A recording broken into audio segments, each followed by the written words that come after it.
Okay.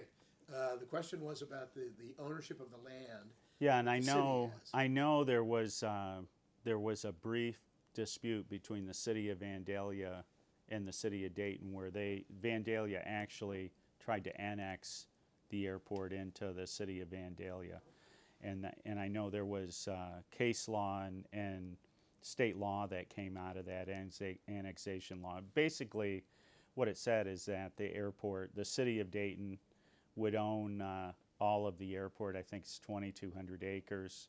That's city of Dayton property. But it basically said that we would not annex any other property except for aviation purposes, and that's loosely defined in there.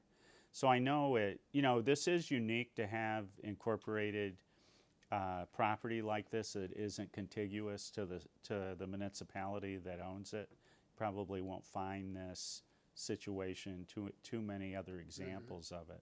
So I know that has, that's something that's had to evolve too. But really since that time, since the city incorporated it, we've owned it and operated it.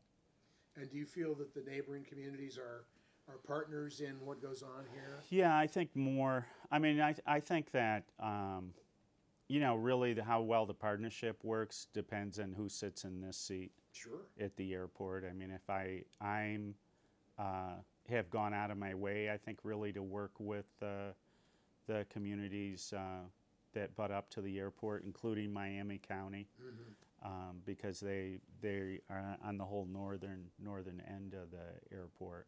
But I think there's going to have to be a lot more of that in the future, because as development happens up here, we just had the P&G building go up in Union. There's going to be more opportunity for that. There's going to have to be more regional cooperation, and obviously the airport will be in the middle of that. You mentioned the Emory building. What is the fate of the Emory building? Well, when Emory was operating, it was the largest air cargo facility in the world, had up to 60 aircraft come in every night, and the majority of the freight movement was plane to plane. There was very little truck traffic out of the airport. The industry, cargo industry today, never say never, because I'm seeing changes again in cargo to where I think it could be viable at some point for the facility to operate as air cargo. Right now, about 2/3 of the building is occupied by other businesses. One is a large mail order business. They have about $150 million a year in sales. They've taken 350,000 feet of the building. And then we have a steel distribution building that's taken up another 250 to 300. There's a trucking company over there. So the building is filling up, and more importantly to us, it still pays rent to the airport. But I think that, it's an asset with the aviation facilities they have over there. It's one that we're still marketing, and I think it will, I think there will be opportunities again.